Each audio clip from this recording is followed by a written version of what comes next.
বলছো নিজের চিতায় আগুন দেওয়া, নিজের খবর নিজে করা। আর বাংলায় আরেকটা কথা আছে, কালিদাস। কালিদাসের গল্পটা জানেন? সে একটা গাছের ডালে বসছিল, পরাত নিয়ে ওই ডালটাকেই কাটছিল, কাটা শেষ হয়ে ওই পড়ে যাবে।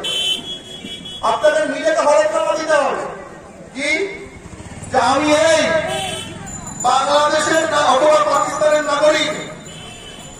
অনেক কথা লেখা আছে, আমি প্রথমেই থামাবো। বুঝতে পারছেন কি করছে?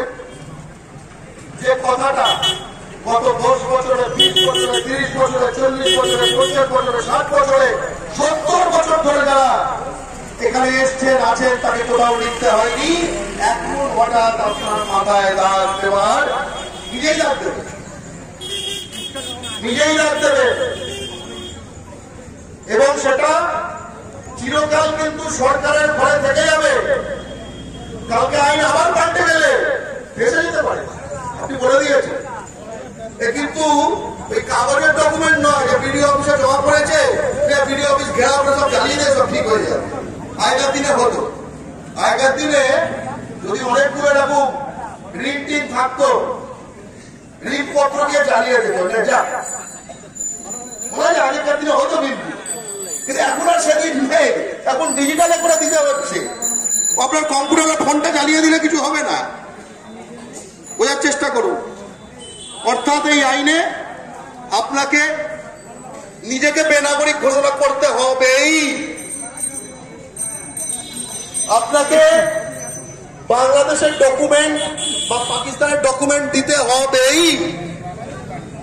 এবং এত কিছু করে যদি নাগরিকত্বের গ্যারান্টি থাকতো, সেই গ্যারান্টিটাও এর মধ্যে নেই। কি বলছে? 3 স্টেপে ভেরিফিকেশন হবে, তারপরে ফিজিক্যালি ডাকা হবে, তারপরে হইতে পারে। কি ভেরিফাই করবে? কাগজ তো আপনি এমনি দিয়ে দিয়েছেন, কারণ ভেরিফাই করবে আপনি ধর্মীয় ভাবে এসছেন, ধর্মীয় কারণে এসছেন, এর ভেরিফিকেশন করতে পারে। সেটা কোন প্রমাণ করবে? তার কি প্রমাণ? ভাবুন তো, যার এখানে পরিবারের 80% আছে, বাকি 20% ওখানে থেকে আর কি করবে যে চলে এসছে? অনেকের গল্প, সে কি দেখাতে পারবে? প্রথম জনকে ভয় চলে এসেছিল, তার কাছেই বাকি আছে। সে কি স্থানীয় থানায় ডায়েরি করে এসেছিল? সে কি এসে এখানে আজকালের মতো প্রেস ডেকে করেছিল আমার একটা বিবৃতি নিয়ে নিন, এই পেপার কাটিং রয়েছে?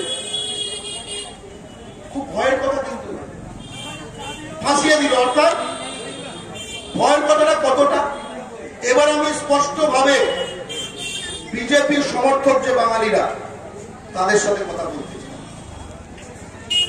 তুমি জাতিতে বাঙালি, আমি জাতিতে বাঙালি। তুমি ধর্মে হিন্দু, আমি ধর্মে হিন্দু। এইখানে কিন্তু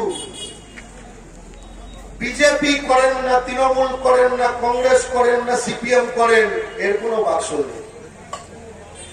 ঠিক যেরকম পেট্রোলের দাম বাড়লে বিজেপি করেন না, তৃণমূল করেন না, সিপিএম করেন না, কংগ্রেস করেন, এর উপর দাম ঠিক হয় না। যা দাম বেড়ে গেছে আপনাকেও দিতে হবে।